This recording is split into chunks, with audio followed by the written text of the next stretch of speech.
शिव जी के दक्षिण भाग में ब्रह्मा जी और वाम यानी लेफ्ट में स्थापित हो गए विष्णु जी, और ऐसे काम चलने लगा।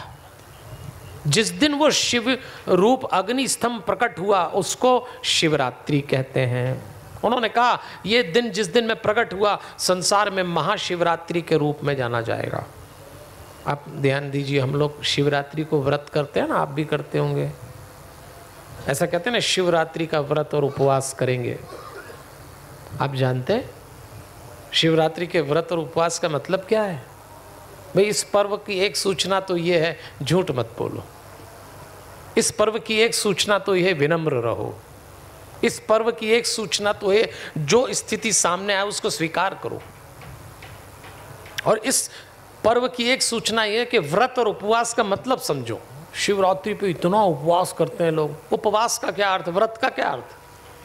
व्रत मतलब कोई कमिटमेंट, सेल्फ कमिटमेंट को व्रत कहते हैं कि मैंने ये व्रत लिया है कि आज से मैं झूठ नहीं बोलूंगा, क्रोध नहीं करूंगा, सदाचरण करूंगा, ये व्रत है।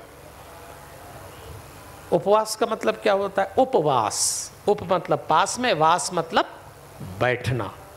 भगवान के पास में बैठने को उपवास कहते हैं। अच्छा, भगवान के पास में बैठो। आप कहीं पार्टी फंक्शन में जाते हैं तो आप इतना स्प्रे वगैरह क्यों लगा के जाते हैं बताइए? क्योंकि आपको बहुत सारे लोगों के पास में उठना बैठना है तो थोड़ा सा अपना अपीयरेंस अच्छा करते हैं, ऐसा करते हैं ना। भगवान के पास में बैठ रहे हो आप, इसलिए उपवास करना पड़ता है। उपवास में क्या होता है? फलाहार करो। फलाहार क्यों करते हैं? डकार ना आए, मुंह से बदबू ना आए। लहसुन खाओ तो आपको पता लगता है कि आपका पास वाला लहसुन खा के आया है, प्याज खा के आया है। तो भगवान के पास ऐसे ही बैठोगे। इसलिए साधु संतों ने कहा भगवान के पास बैठने जा रहे हो तो तुम्हारी दुर्गंध बंद करो, इसलिए केवल फलाहार किया करो। भगवान के पास बैठे तो ढंग से बैठना। और नहीं, लेकिन उपवास का लोगों ने अर्थ लगाया कि पहले साबूदाने की खिचड़ी तो एकदम फर्स्ट होना ही चाहिए, उसके बाद उसके पकोड़े, और फिर तो फलाहारी समोसे और फलाहारी डोसा खा खा के बैठ गए। और उसके बाद भगवान के पास बैठ के डकार मार रहे हैं तो भगवान कह दूर हटा, इसको बदबू फेंकता है। अरे उपवास का अर्थ समझिए। उपवास का अर्थ है भगवान के पास में बैठने के लिए शारीरिक स्थिति का निर्माण करना। जितना कम खाओगे उस दिन उतना ही भगवान के पास ज्यादा अच्छे से बैठ सकोगे।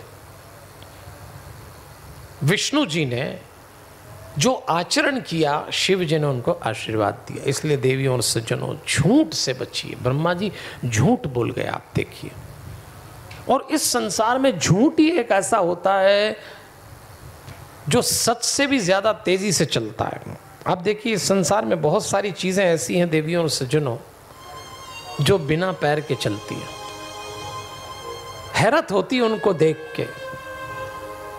बिना पैर के, बिना पंख के उड़ जाए, उसको कहते हैं झूठ। हमारे जीवन में भी आता है ये, पता नहीं लगता। कई बार तो हम झूठ बोल जाते हैं और तब समझ में आता है कि अरे झूठ बोल गए। और कई लोग तो झूठ बोलने के बाद मानते भी नहीं कि ये झूठ है। हाँ, बोल दिया तो बोल दिया, उसमें क्या। और कई तो ये बोलते हैं जो हमने बोल दिया वही सच है, बात ही खत्म हो गई, झूठ सच की परिभाषा बदल गई। लेकिन झूठ आपके जीवन में आए, थोड़ा सावधान रहना।